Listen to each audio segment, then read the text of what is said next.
feeds it to McCarthy, who snaps goalward. There you go. Brisbane get the opener. 100 metres, 100. Another 50.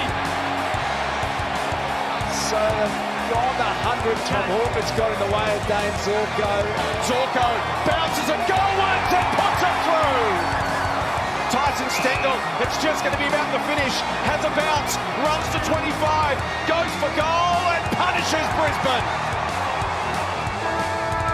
And the Cats start 6-0 for the first time since 2013. The Brisbane Lions Fancast is back. 0 from 3 at the Gabba, 1 from 1 at the MCG. If you had told me that 6 weeks ago, I certainly wouldn't have believed you, but here we are after a torrential downpour at the Gabba, a good arm wrestle with Geelong for 2.5 quarters before the Cats ran away with it, and we just could not kick a goal. Big fan of behinds, but another loss to add to the tally for the Lions, which brings us 2-4 with the Giants down at Canberra awaiting another away trip. Hopefully we can gather ourselves and put together a performance, because that's coming up very quickly on Thursday. This is all thanks to hoponbrewerytours.com.au and Crisp Communications, crispcoms.co. If you want to book yourself a half or full day tour and visit some of the best breweries across Gold Coast and Brisbane, do that through hoponbrewerytours.com.au. Or if your business needs a little bit of marketing, digital marketing, or if you need help with your very own podcast, hit up Crisp Communications and you get yourself a free Brisbane Lions fans car sticker as well. Patrick is here to join me to talk about round 6 against the Cats, who are now undefeated, top of the ladder. How did you see the game, mate, from where you were sitting? A lot drier, but I think it's probably best put in perspective by this text message I got from my brother the following day that said, just checking in to make sure you haven't developed some sort of multiple personality disorder or schizophrenia from having to analyse this team this year. ... Sending thoughts and prayers, X. Yep. Fair enough. So I think that kind of sums the majority of it up. Well, that's it. Yeah, I think I've got a better grasp on my identity than this football club at this point in time. But whether that's a holistic thing or whether that's just individuals remains to be seen. Well, but it was horrible. Just when you thought we were starting to be back in form with wins against North and Melbourne, which is probably the bigger of the two, obviously, brought back to reality with another loss at the Gabba.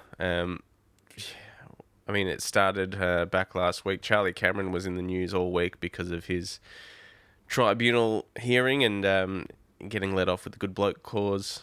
Fags had to go at a journo at his presser on the Friday morning, whenever it was, which was pretty funny. So there was only one change. Zach Bailey goes out after we chatted about his potential role change in last week's podcast. That was to spite us, wasn't it? And then your mate Jared Lyons comes in as sub. Tunstall moves into the 22-23, and, well, it all just sort of went pear-shaped when Al Ruckman went down with a nasty knock to the eye and a concussion, and it just, threw out our structure completely, but it has to be said Geelong played the conditions much smarter and much better than we did. Yeah, I must admit, obviously with the change in the team, I was quite angry, understandably, I would say. But kind of coming into midway through the first quarter, I was thinking, ooh, maybe they were onto something with the sort of did they check the ants or the weird rain kind of weather shit they had? Remember those weird chemistry rain sets you had as a kid? No, I don't. I didn't have one either, but I remember them for some reason. Maybe they had one of those, and I thought it may have been a masterstroke. As it was, it wasn't. Question with that, though. So it looks like, I thought that Owie had fractured his orbital as soon as it happened. The big question is, if they knew that he was concussed or they knew that he had an injury, why did JL not warm up? I think at any point. I think because it happened in the second quarter and they knew it was in the 15-20 minutes to half time. I think they were trying to give Oscar every chance because they knew that was going to completely ruin our structure in this game. So I think they were giving Oscar every chance to pass the concussion test. And this is just purely speculation at this point. Because I was at the game, I wasn't getting any sort of information via TV or anything like that. So maybe it wasn't black and white concussion, and maybe it was a bit more of a facial injury. So they were trying, that's the only thing I can think of, is they were trying everything they possibly could to keep Oscar in the game, because he was doing a number on Conway, who I'd never heard of up until this game. I think it was only, sixth game, I believe. So in a year where he has struggled to dominate in the ruck, he was finally getting that opportunity, and then gets taken away from him. We end up losing one of our key forwards and one of our midfielders to play that ruck role, and it just had a flow-on effect. Yeah, I still find it a little bit strange, because I feel like it's generally pretty clear if, if they're concussed, they're concussed. There was note made of it on the bench that it was sort of a bit of a thumbs up. He's good to go, and then he didn't come back up to half time. If you probably asked me before the game, would I be willing to swap an O out for a Tom Stewart out, I probably would have given you that trade. The thing is, they could cover that much easier than we could cover our loss. Yeah, true. But at the same time, in a game, game state where talls should have been less valuable and smalls should have been one that were the ones making the impact. Tom Stewart could have done a lot. I don't know. I agree with you. It was definitely Owi's best quarter and a half of the season. He took 2 marks. Yeah, one just floating in the hole. Wet. Yeah, one floating in the hole down in the back line as well. He just sort of at the game, watching it from the stands, he sort of just popped out of nowhere, and he might have been a bit more in focus on the TV. But all of a sudden, Oscar just pops up in the hole, takes a chest mark in the back pocket, which was a nice little surprise. But we got off to a great start.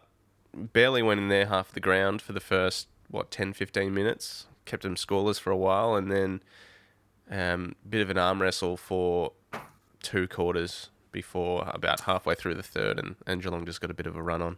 Yeah, we were kind of trying to play more of a dry footy game in the first quarter, just in terms of our usual locking in, high pressure sort of stuff. It was almost like, when it's raining but not heavily in the Formula One, where they're like, shit, go out and put some laps in quickly. Yeah. Before it gets really bad.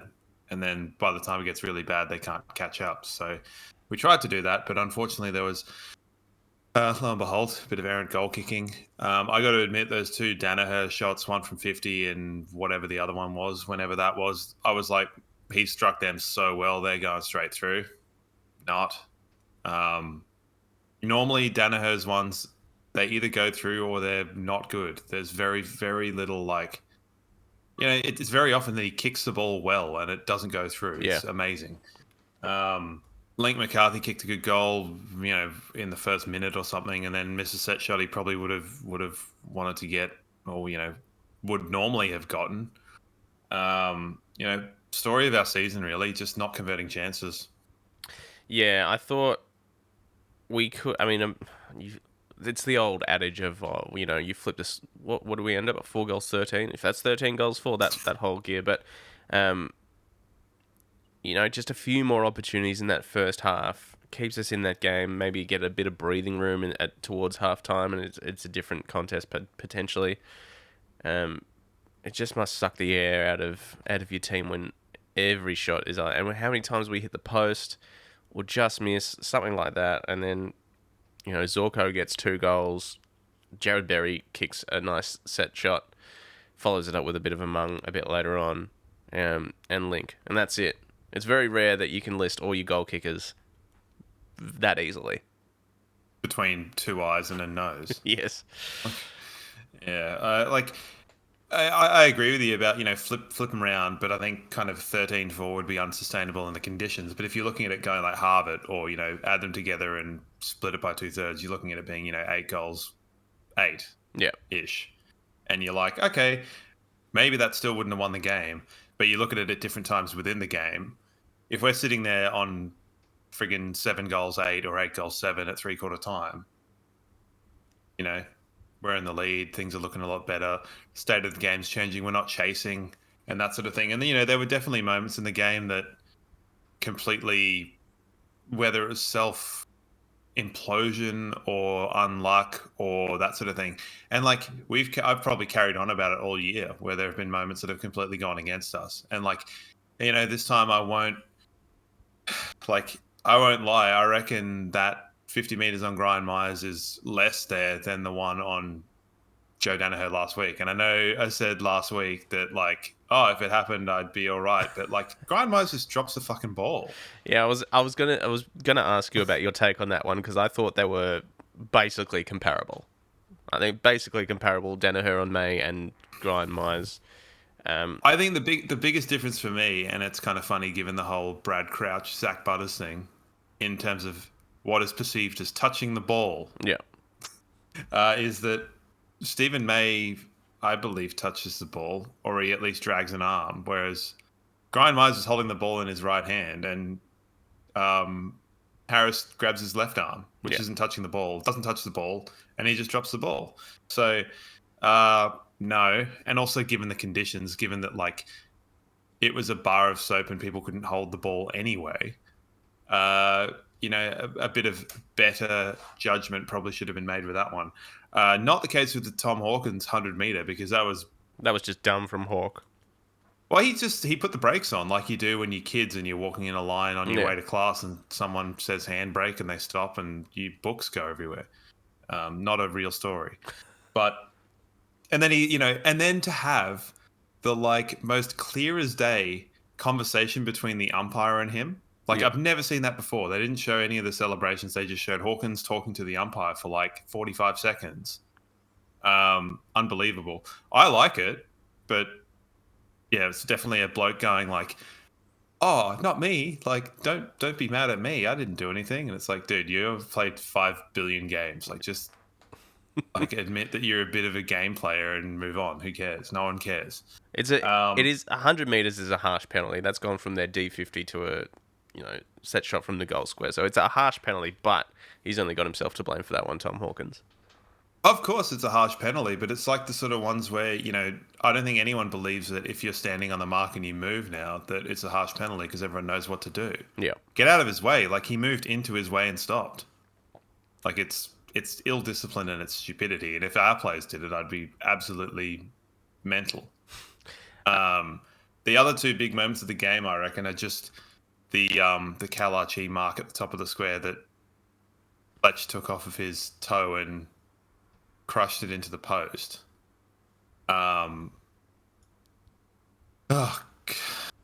Like that level of enthusiasm just is not super necessary right at that point in time.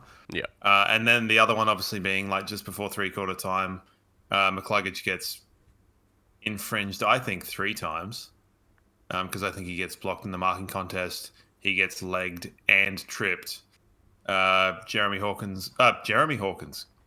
Jesus, that would be a tremendous player. Jeremy Cameron, he wins a holding the ball free kick. Yep. And then decides to just rail into the back of people. They don't show it on the television because it was in picture-in-picture, so we don't know what the 50-meter was for, but then he ends up with a suspension for tripping, or fine for tripping. So riddle me that. 30 seconds left. Could have been a bit of a momentum changer. So those 3 moments, not to mention hitting the post 3 times and Joe Danaher's shots that looked like they were in that weren't. So, don't know. Fucking frustrating. Yes. I mean, you can put it down to a series of moments. You can put it down to a whole bunch of stuff, but I think at the end of the day, and as Fags put it, we were handball happy and Geelong just played the conditions much, much smarter than we did. And like indiscriminate hack forward, kicks forward, just seemingly found Geelong players in the middle of the ground by themselves without an opponent within 10, 15 metres. Just gave them a little bit more time to hit up their next kick. Their pressure was pretty good all day. So, and how many times did we kick it out of bounds in the fall? Like I know the wet weather sort of dictates you do play to the boundary a little bit more. I thought we could have attacked the corridor a little bit more, just seeing how well it worked for Geelong. But attacking the boundary line when you're kicking it out of bounds in the full. I mean, how many times did they do a count at some point on the TV? Because it must have been close to 10. They didn't, and that's unfortunately not a stat you can seem to get. But no, I whilst I agree with that, I also disagree in context. So I think when the teams are set up going through the corridor would have been terrible. Start going down the line, and then it would have been the sort of thing that on turnover going through the corridor would have been a better option. Yeah. Unfortunately, we were just seemingly turning the ball over less. And I know that statistically it probably doesn't say that, but like when Geelong were turning the ball over because of those hat kicks or whatever, they were just streaming through the corridor. They also seemed to be able to like mark the ball pretty well in the second half. Like there was that one where I think it was like other Henry, the one that looks like a court jester, or like a medieval lord. Yep. Jack Henry. Yeah. He didn't have a He great took game. a mark. Hawkins took He didn't have a great game for the Cats. No, of course not. But I think there was one moment where he took a mark, bombed it up the middle. Hawkins took a mark, bombed it up the middle. Stengel took a mark, and it was a goal. It was like 3 kicks. Yeah. Didn't happen at any other stage in the game because it's amazing. And in a game where, like, arguably Geelong's smalls really were the difference. Our smalls were really not good. Yeah. Particularly one that wasted a lot of people's time at a certain tribunal saying he's a good bloke, which I don't actually think is the reason he got off. I think that it was low as low impact can be. But and you know what? I think if the tribunal had said, yeah, we're downgrading it because it was low impact, then I don't think it would have been a discussion. But they chose to downgrade it because of the whole exemplary circumstances and all that sort of stuff, and everyone's left going, what the hell are you doing? And now Tom Barrass, who has got a very similar record to Charlie Cameron, if not better, has got himself a 1-week suspension, and obviously he's going to go straight to the tribunal and go, but I'm a good bloke. So but does Tom Barrass work in a soup kitchen? Probably. As AFL footballers, they all do community stuff. Whilst I thought Charlie Cameron should have had his charge downgraded, I think I would have downgraded it due to the fact that Jordan Dawson had a very, comparable situation that was graded low impact. There's been others throughout the year, low impact. Yeah. Not because... Well, I think that's what I said last week. Exactly. You just show the Jordan Dawson one. There's the Toby Green one on Mac Andrew the week before as well. Yeah. Like, heaps of them. I guess... And if the luckily, Toby Green won't be able to go to the tribunal this week and argue that he's a good bloke, even though I genuinely think he is a bit of a good bloke. If we're going to say good bloke, just because you've been clean of infraction doesn't necessarily make you a good bloke. It just makes you boring. Well, not only that, Charlie Cameron's had 5 or 6 sightings by the MRO. I know. So it was just weird. It was weird and stupid from the tribunal that have made themselves look a little bit stupid, and then a byproduct of that, heat's come on to Charlie, and then Fags copped it in the presser as well, and he rightfully said, well, interview the tribunal, don't interview me. Like, I didn't let him off. Did you see I watched 360. Did you see where like Jack Rewalt was like, I haven't been suspended, and they were like, how many times have you been fined? And he's like, I don't know, 3, 4, and they're like 13. Yeah, that was funny. And then they went to Jordan Lewis, and they're like, yeah, you've missed like 16 weeks. All of them on, what was it, Todd Goldstein or whatever. Yes, that's right. Yeah, a nice little zinger from Jared Waitley in that. Yeah. So that was all fun and games. Hey, good shout. Yeah, I don't know if you noticed as well, but Charlie Cameron looked to have face contact in the first quarter as well. So that could have been a reason for him going back into his hermit crab shell. Maybe. Because he was doing a bit of like, maybe his, quote, front fence got knocked in again. Yeah. And look, that's and given that it's taken him a long time to get over that, I feel like, not good. Yeah, he's obviously a confidence player, and it obviously rattled him in the off-season with all the surgeries and stuff, and... maybe all the heat on him throughout the week has affected his mindset and confidence as well. But yeah, he had a night to forget. Charlie Cameron, who has historically performed pretty well against Geelong. So he'll be looking to bounce back this week, hopefully. Hey, good shout from you last week when we were speaking about Jeremy Cameron and his impact and how, we were potentially going to stop him. You said, would that be an assignment for Ryan Lester? And I said, yeah, but I don't think he's got the tank to run with him. But Froggy, one of the great games. I thought you said you did have the tank to go with him. No, I said he might not have the tank to run with Jeremy Cameron all game to go up and down the field. I thought that might be where he gets limited, but Mate, Oh, well, I was mentally giving you far more credit. No, Because I you- thought you said he does have the tank, and I was like, good old Brooksy. He's obviously been watching them time trials. no, you were spot on with that. Froggy had a great game, and for a bloke like Jeremy Cameron, who has dominated the last few weeks, he wasn't, unsighted, but he certainly wasn't as influential as he could have been. And maybe the conditions played into that as well. But no, Froggy played one of the great games. Yeah, I mean, it is funny. Like the rain does kind of sort out the men from the boys, just in terms of like, there's a reason why, quote unquote, the better players tend to take marks and stuff like that. Like Harris Andrews is pretty clean of hand. Yep. Generally throughout the game. We talked about Jack Payne kind of off there a little bit. He struggled in the first quarter, but then he kind of came into the game and played, I think, Tomahawk pretty well.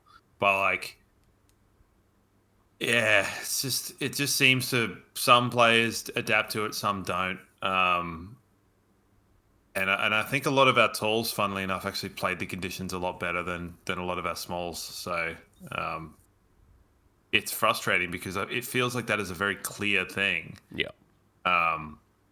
And just to notice that the team are trying to chain handballs, trying to, play the old surge run and gun. It's like just forward and territory. Move forward, contest and territory. That's all you need to do in the wet. Funnily enough, like my partner had never seen a wet weather game really that wet before. And she goes, "Oh, does the game change much in the wet?" And I was like, "Yeah, it sure does." Strap It yourself sure in. does. I was like, smalls are king, and look for our smalls to be the game breakers. And obviously, that didn't age well because their smalls were game breakers, arguably. Yeah, I think so for sure. I think Stengel was probably, when all was said and done, was probably best on. We finished with 3 goals, something like that. Well, there were moments, and at least they kind of learned, because there was one where he was running in at goal and kicked the goal. Yeah. Because I think there was a 3-on-2 in our defensive 50, and it's sort of like you have to play the man. You can't just hold off and like fear him handballing the ball over the top of you, because make him make that skill. In conditions like that, it very clearly could have been one where you rush him, he handballs over the top and it gets dropped, and then you get time to recover. Like, you can't just let him run in. You have to be making people in conditions like that make decisions and make attempts at things. So I think that's as much as anything like a not playing the conditions for me. Funnily enough, probably missed a few of those Zach Bailey Mung rolling torpedo thingos. Yeah. They would have been real handy. Yeah. Yeah. What's left to say? Yeah, I don't know. Not a huge amount. Yeah, there's just a few things here and there go differently. I mean, we still, as FaZe has pointed out after every loss, we still want a number of key stats, but it doesn't seem to be doing enough. So another chance to right the wrongs this week against GWS, which is coming up in a couple of days. So got to turn our attention to that. So let's get to some votes for hoponbrewerytours.com.au. I've gone Dunks the one, simply because he put his Are hand. these real or fake votes? No, I'll go podcast votes. Good.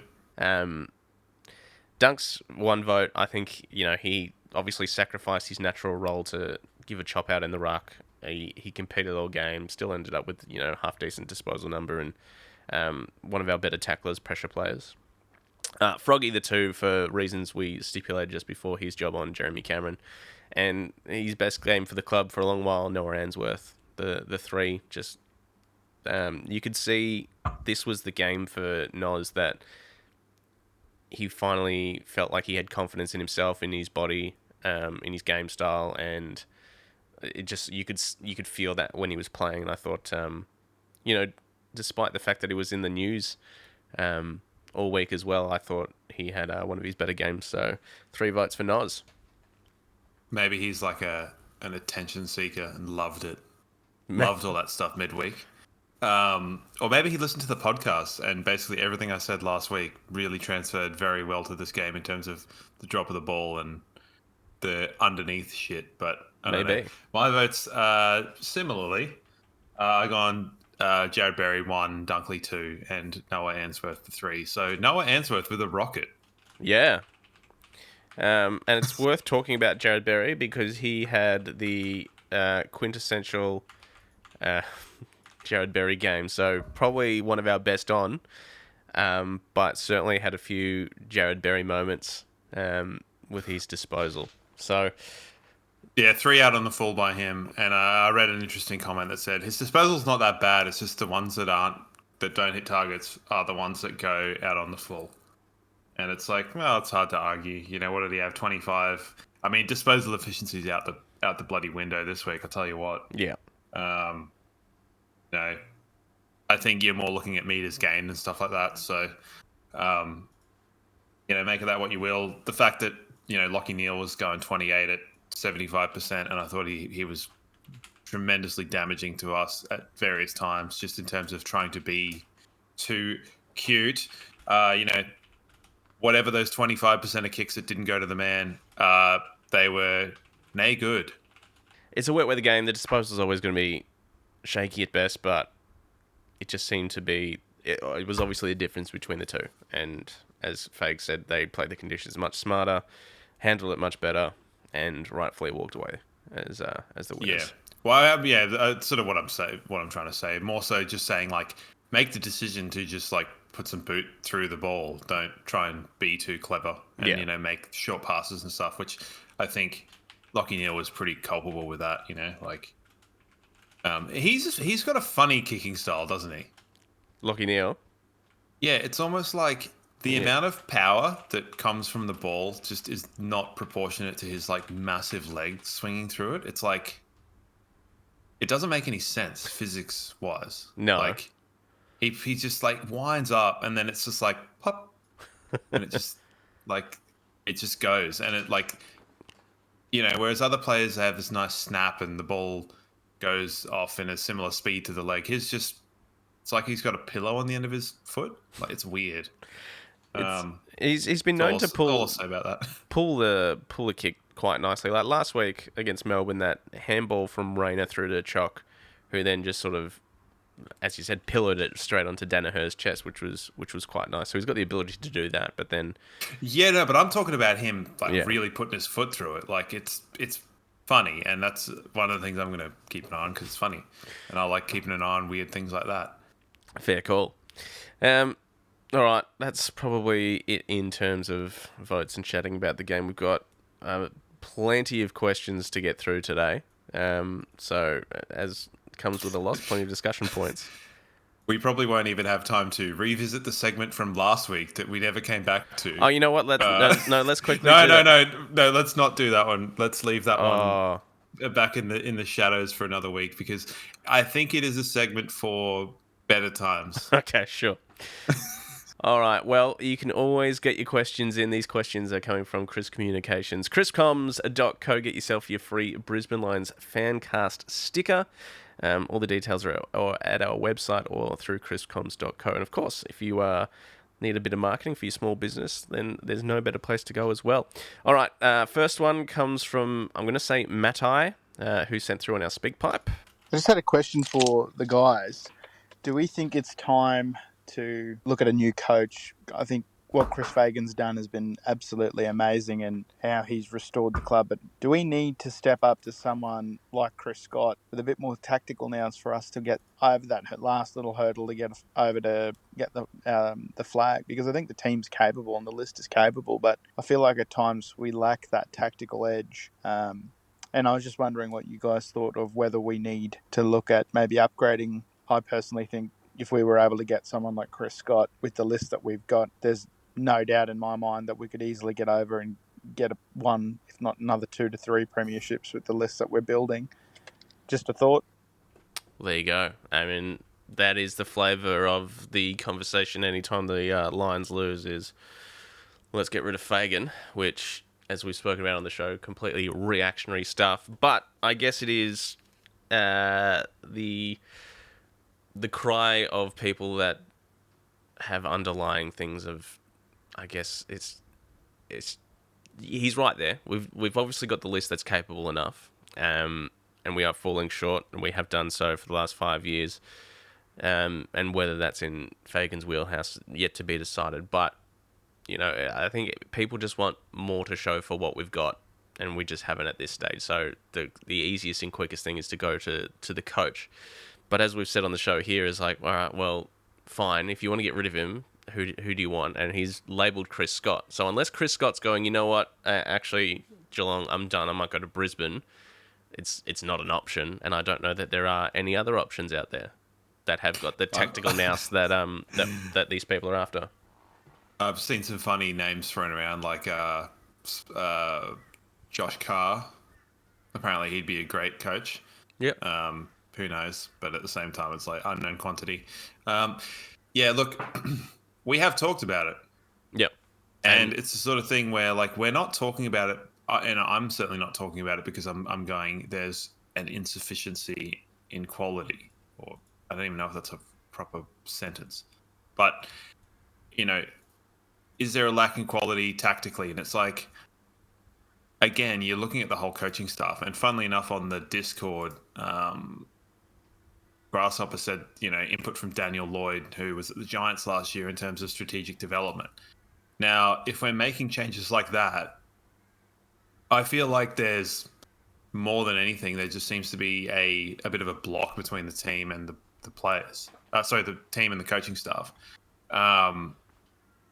Whatever that reason is. We talked a little bit off air, but so like my older brother, not the one that put the thing in the Insane Ramblings a few weeks ago, the other one, so he lives over in Europe and he coaches soccer. And he had he did a coaching course over in Portugal that was like, under Jose Mourinho at Sporting Lisbon, whatever. It was kind of high profile sort of thing, and not many people get to do it. So he said to me in wake of the Melbourne breakdown last year, where we lost by a point, he said Fagan is the type of coach, it's less method and more like learning and kind of like mentorship coach that's trying to give these players the foundation to change things and make decisions in game and to solve problems on their own without that level of input, which in terms of, longer term is a better thing.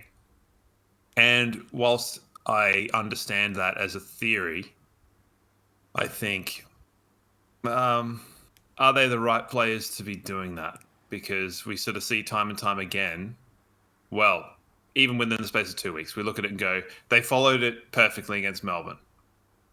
They didn't seem to follow it because, watching at home, there was a hell of a lot of Fagan looking pretty pissed off on the bench going, they're not like taking territory, they're being too cute, exactly what we've said and what he said in the press conference. So it's like, are these the kind of players that, warrant having that level of responsibility to make those decisions? Or is there a kind of a strategic lack on their behalf, Because if you've got your co-captain, Lockie Neal, not making the right decisions, if you've got leaders like McCluggage and Rayner and stuff like that, who I thought had pretty poor games, McCluggage was not following what the strategy for the game dictated. And that's not really on the coach, like other than maybe his method or his style of doing it. And then you sort of say, well, does that mean that we need a different coach that's going to be more hard-lined? And if Fagan is trying to be hard-lined, and they're not listening because they're going, well, normally he's sort of saying that we need to make our own decisions. And now he's telling us what to do. Is there some sort of weird disconnect there? I don't know. But yeah, I think it kind of comes back to the thing of, well, who else is there to do this? Yeah. And I think that's probably for many reasons, the biggest one. Like, it's all well and good to go sack the coach, but I mean, sure, that's fine. Bring in who? So unless you can get an automatic upgrade that you're really willing to sacrifice the 5 years of hard work that's been put in, then I don't think it's longer than that. But I don't think. Yeah, it's a similar sort of thing because it is let's say, is Ross Lyon an upgrade? Would people think Ross Lyon is an upgrade? And it's like, people would say he probably is. Has he won a premiership? No. So why is he an upgrade? Yeah. It's a perception thing. It's entirely a perception thing. And like, there aren't that many premiership coaches. Adam Simpson's a premiership coach. Would you have him? Maybe.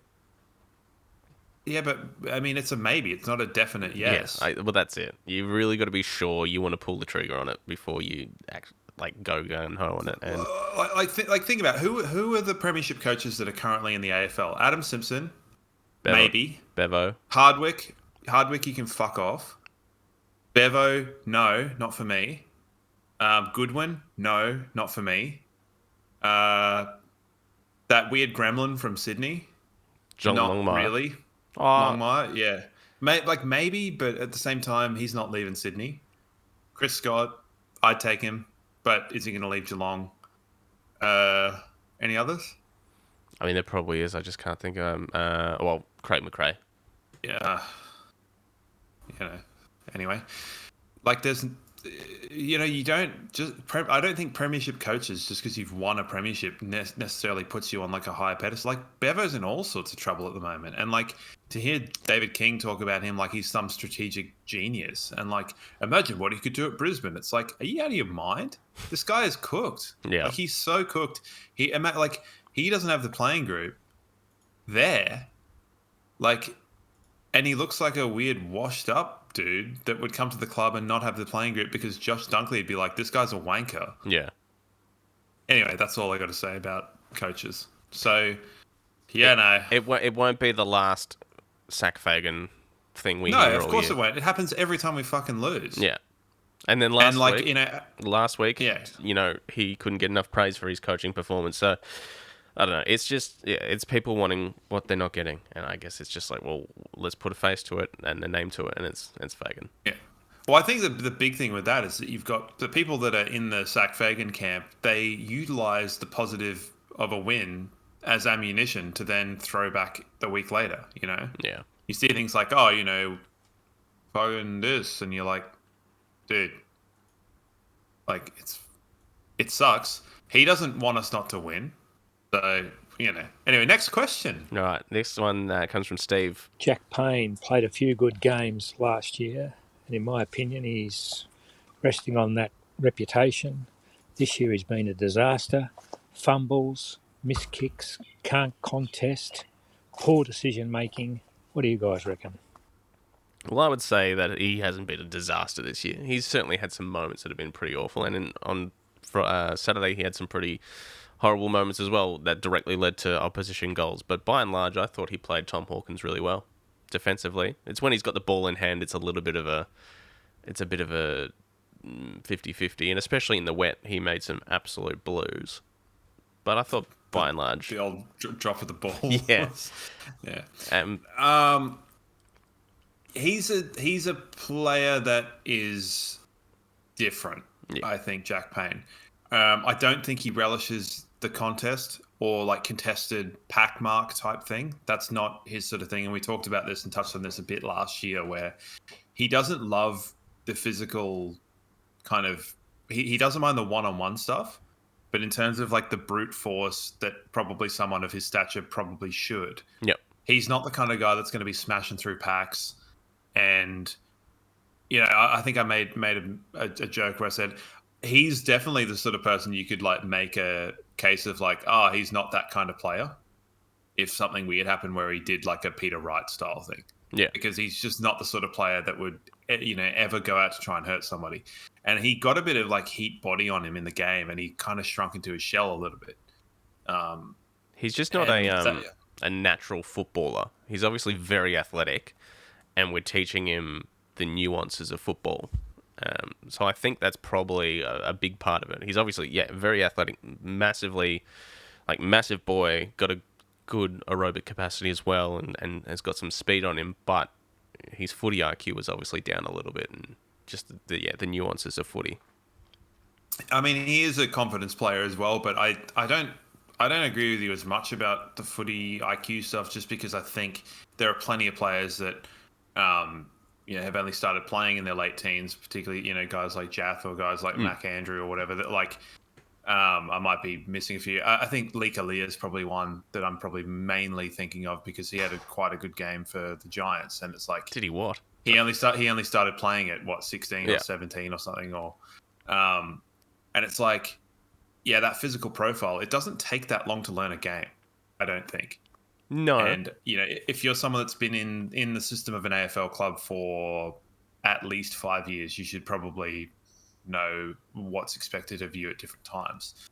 But whether it is, Harris is going to be the one that's crashing pack. Same with Frog.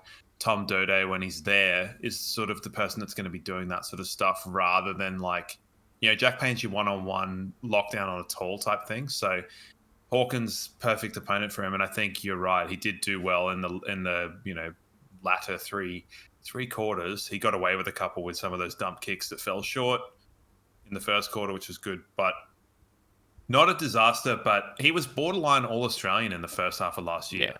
And he hasn't replicated that form from last year, but he's not alone in that. There's plenty of players on our list at the moment that aren't performing to the 2023 standard they set themselves. So I'm certainly not writing him off. I'm certainly not calling him a disaster, but yeah, he has his moments, and I think that's just part of the Jack Payne package, like Joey Danaher. He certainly has his moments too. All right, Twitter, Miller Time. Did Fagan not read the weather forecast? Honestly, what was that? I think not on Fagan. Yeah, I don't. Yeah, not on Fagan, and it seemed to me like he did more than I thought because he put Jared Lyons as a sub. Joel on Twitter as well. Who do you drop from the back line for Connor when Noah is playing so well? And that's going to be a bit of a tough one.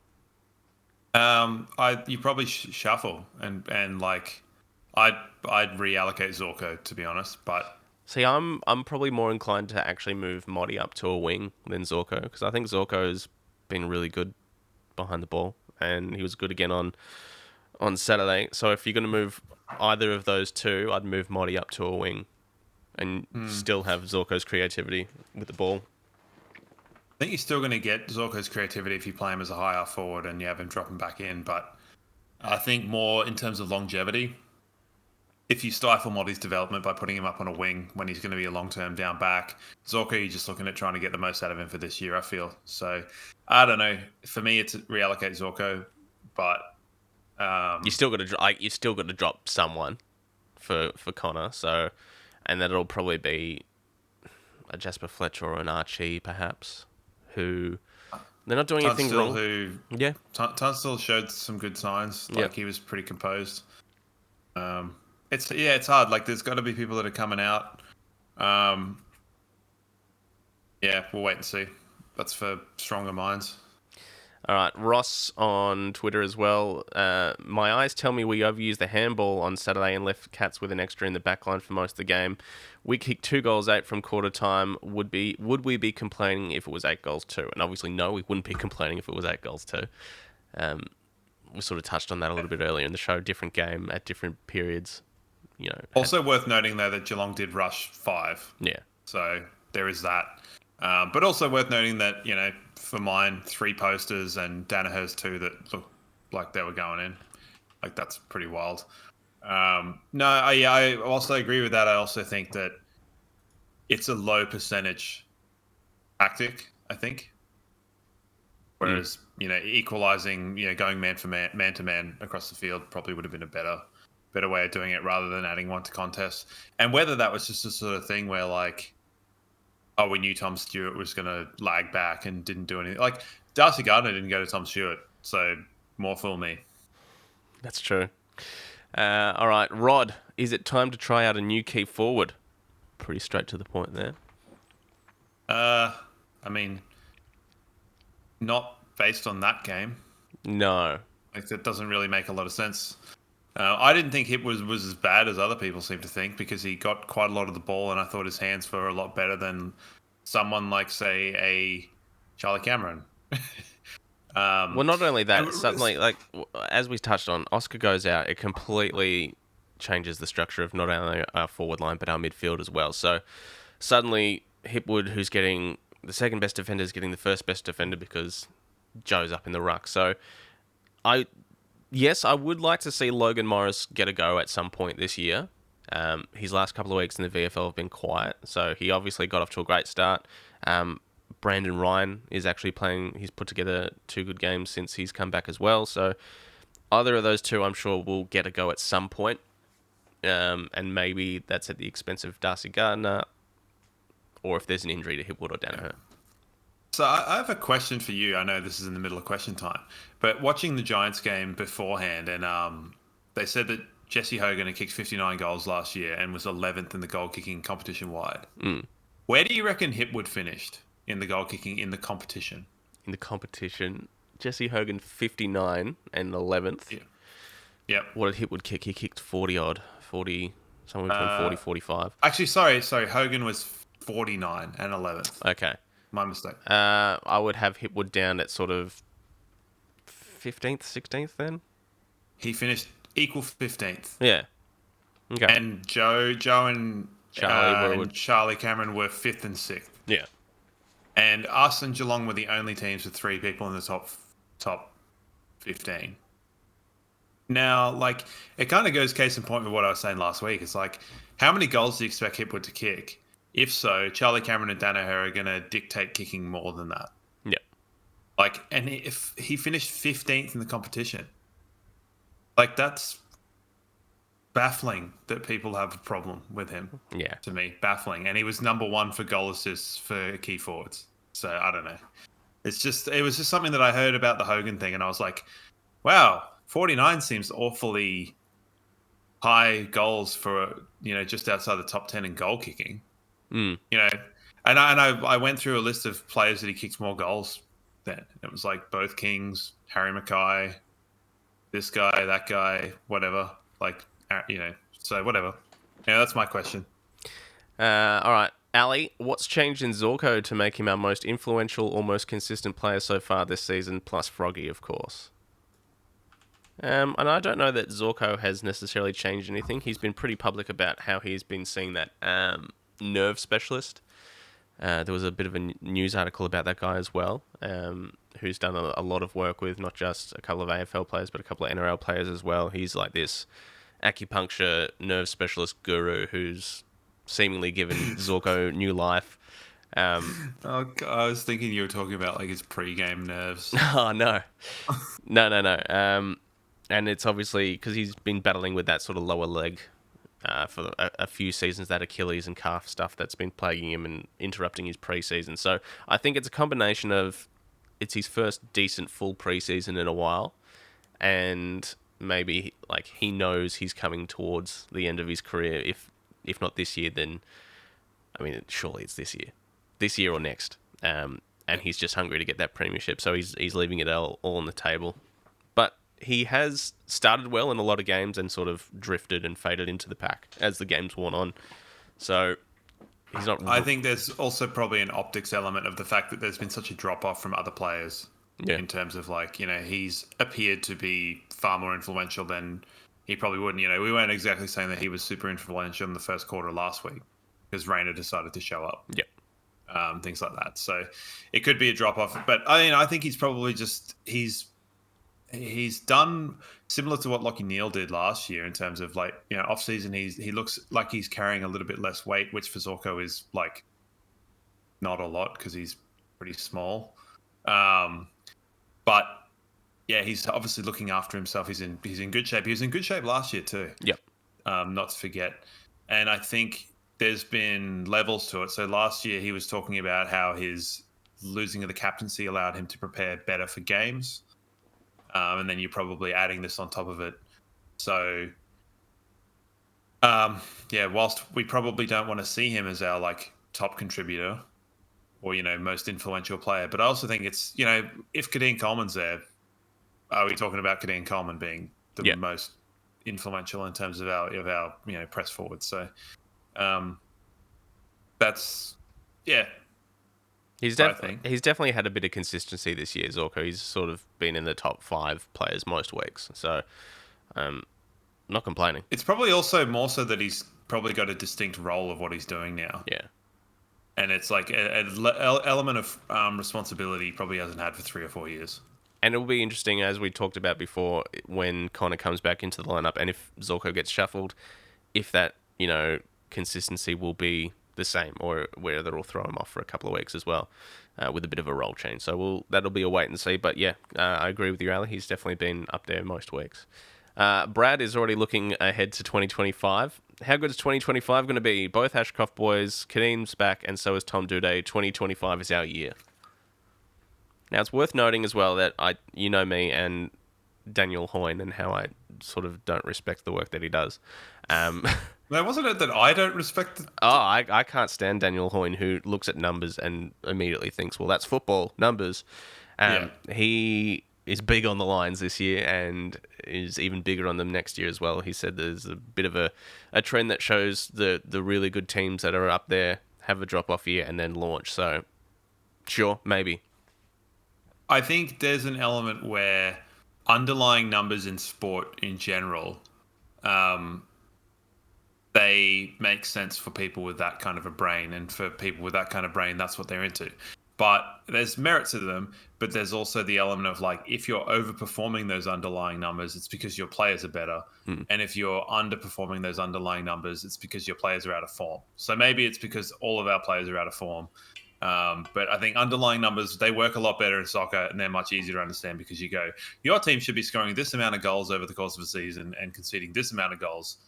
Much more difficult to do when goals are like heaps of points and stuff in Aussie rules, because you can look at it and go, I don't know, who's a soccer player you know, dude? Paul Mullen. Yeah, sure. Paul Mullen probably scores way more goals than he's expected to because he's a good player for Wrexham in the second division. Whereas League One now, me, baby. Sorry? They're in League One now. Yeah. Well, for me, if I was playing there, my expected goals might be 25 and I'm scoring 10 because I'm shit. So, you know, the underlying numbers might be like, oh, well, he should be scoring this amount, but he's not because he's out of, you know, that sort of thing. So, on your Hoyne, march on. But, I mean, Brad's got a point. The list for next year is looking even better with another Ashcroft and Will having a bit more footy behind him. But that's not to say we don't get to opening round next year as well, and Harris Andrews blows his knee out as well. So Shut the fuck up. Things obviously change. Laurie, And have you got like a piece of wood that you can like? There you go. I didn't see it. You got to touch that bit of floorboard over by that red thing. Well, that's not real. Get on the ground. That's not real wood. I'll actually. Anyway, Laurie, Fagan needs to make bold decisions to make changes. For starters, Hippie needs a run in the VFL so he can learn to get more than 2 to 5 touches. That's Laurie's opinion on that. We've spoken about Hipwood. Eric Hipwood, 13 touches. Yeah. Cool. In the wet. And let's, for context, more than Tunstall, more than Lohman, more than Starcevic, more than Charlie Cameron. So, and they're all people that you would expect in the wet to be a bit more on. So, yeah, don't buy that. All right, Ziggy. For the last few years, we've been touted as having the best list in teams of depth, but even with almost our best 22 uninjured, we seem to be folding. Aside from the off-season trip, what do you think is the biggest issue? We certainly don't lack the talent. No, we don't lack the talent. No, we don't like the talent. I'd like to see us use fringe players, and I've been saying that all year, where I'm like, I'd like to see more rotation. I'd like to see, you know, Tunstall play a game not in the pouring rain. You know, I'd like to see Dev Robb, not Jared Lyons. I'd like to see Logan Morris play. But it's also worth noting. So this is another thing that I didn't think about last year because I was talking, you know, in terms of turnover. So last year we had Fletcher, Ashcroft, Wilmot was playing his first full year. We had Connor McKenna. Yep. We had Dunkley come in 5, and at the time we had Jack Gunston. Yeah, sure. Sorry to remind everyone. 6 players, that's 1/3 of a list that changed over the course of, you know, a small amount of time. That's a massive level of change. So maybe I need to shut my mouth about the rotation and stuff like that because we have done a lot of it. Obviously Jack Gunston can come off that list. Retracting my thumb. And the idea would have been Duday come in there. But yeah, we've got a pretty good list. I don't necessarily know that it is. Well, they're just not playing very well. Yeah, that's it. And I think it's the sort of thing where, like, when you have been playing particularly well for 6 seasons now, it's natural that things are just there's gonna be a slight disconnect and stuff. And whilst, people will talk about coaching refresh and stuff like that. We kind of have like refreshed our playing list last year quite heavily. So, are you looking at next year, another Ashcroft coming in, maybe another thing? Is Logan Morris going to be better? Are you going to get this? Are you going to get that? And it's like, yeah, there's a lot going on. Yeah. So, biggest issue is hard to sort of pinpoint at the moment, and maybe it is just the shorter preseason, and just being up for so long in a grand final's really taken out of us, and struggling to find the motivation to back it up again for another full year. So who knows? As Fags keeps saying, there's still plenty of footy to go. He keeps referring back to GWS and Carlton from last year, whose records were similar, if not worse than ours, and they both made prelims. So it's not out of the question, but it is certainly looking a fair way off at the moment. All right. Speaking of those fringe players, the Twos had another very close loss, 64-67 at Brighton Homes Arena. This was a genuine arm wrestle the whole game. I think the biggest lead at any point was maybe we were up by sort of 10 to 15 points in the second quarter, and then there was lead change. There was like 8 lead changes before halftime and stuff like that. So we cut it close, but didn't get away with the win. At least it wasn't poor kicking that sort of did us in this time. Bruce Revel had a great game, as did your mate Jackson Pryor. Darragh Joyce actually had his probably best game for a while in the Twos. Sharpie was all right. As I said before, Logan Morris was quiet again. 14 touches, 0 goals, 1. Henry Smith played a decent game, largely playing in the ruck. I tell you who had a very, very quiet game. That was Dev Robertson. Now, I don't know.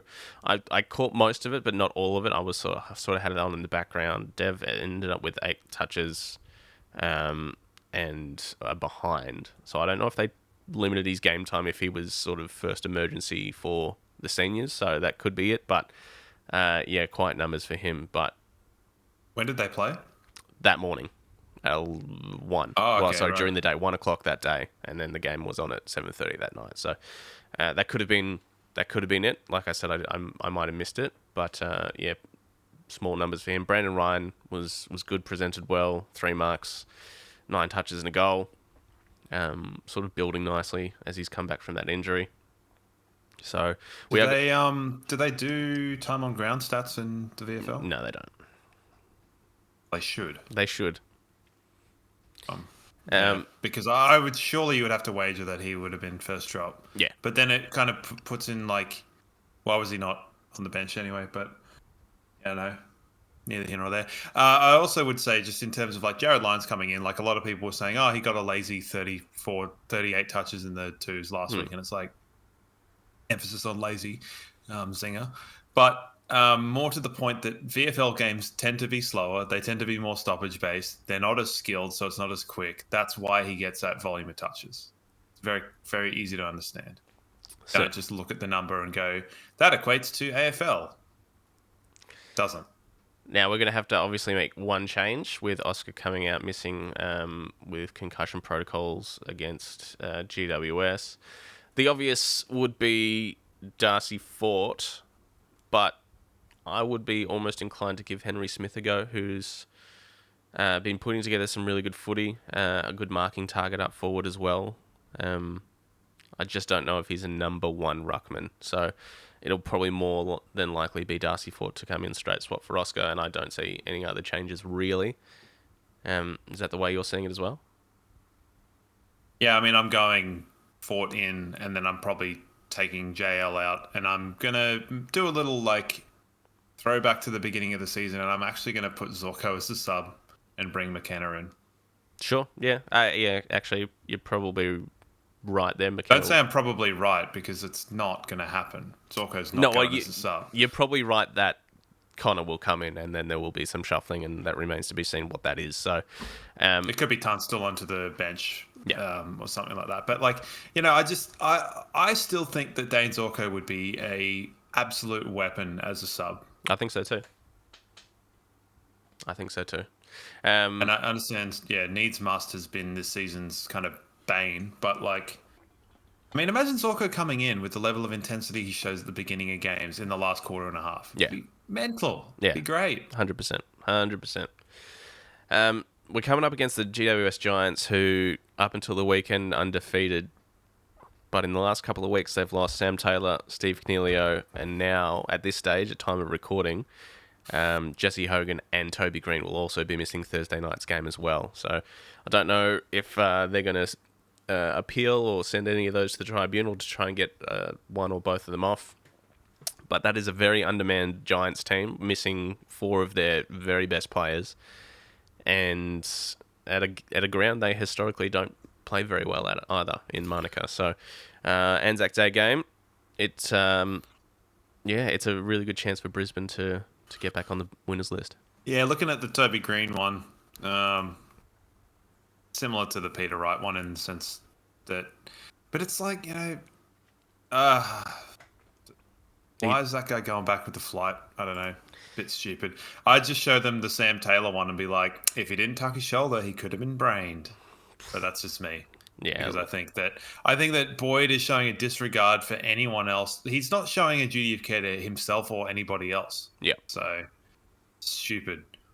And I think you should be able to, if someone's going to do that, they deserve a bloody elbow to the face, don't they?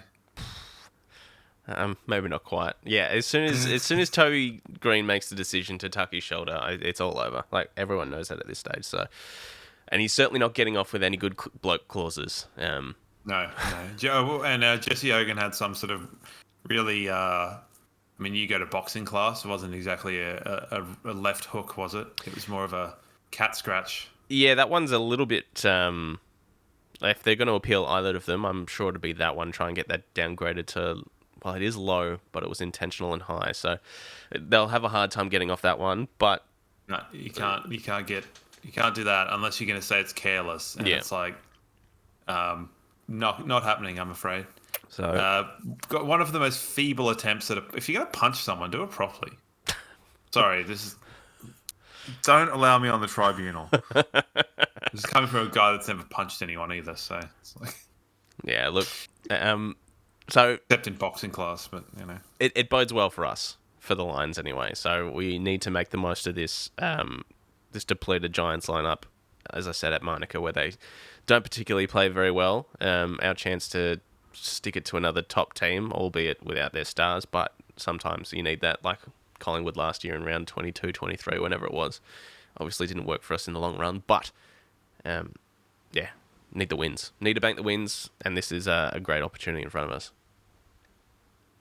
Yeah, goodness me. Giants really decided to stop playing, didn't they? There was 2 like that. It was the Port Adelaide game and the Carlton game were so similar, where they just stopped.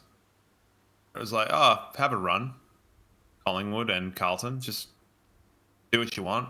Get some momentum. Great. Stupid. Really dumb by both teams. Really dumb. Very much so. That's my analysis. Dumb. All right. Well, dumb. Memorable games between the two. Have you got an iconic Giants-Lions game lined up?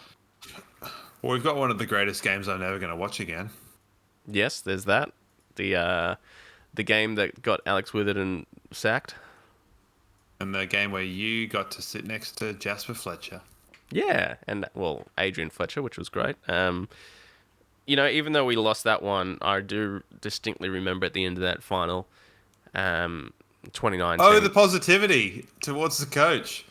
Oh, yeah. Well, yeah, the big Lions chant raining out because we'd gone from 16th to 2nd on the ladder, and I think everyone was just enjoying that moment very, very much so. So that was a nice little bit, even though we lost. It was nice to sort of be part of that. The other one that springs to mind is the infamous Daniel Merritt kicking 7 goals against GWS in whenever it was. 2012, round 8. I think Big Sauce Merritt kicked 5 in the first quarter. Ended up with 7 for the day. Big Jono Brown took 16 marks. And we ended up winning by 92 points. That's stupid. Well, yeah, we were playing a bunch of kids. Yeah, it's entirely stupid. Look, I'd probably throw in, and I have very minimal memory of it, because, you know, I'm getting older and your mind's not getting any sharper. But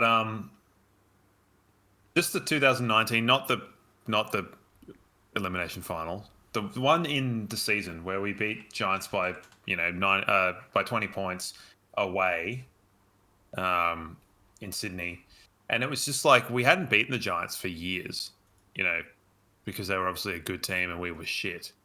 But like, it's just a good thing to kind of buck the trend. And they had Jeremy Cameron and Toby Green and Himmelberg, and I mean they've still got Himmelberg and Toby Green, but they were contenders at that point in time. So they did play in a grand final, got destroyed. But yeah, that was just a bit of a. It's nice when you beat a team you haven't beaten in a long time for the first time in a while. Is that if I'm remembering this correctly?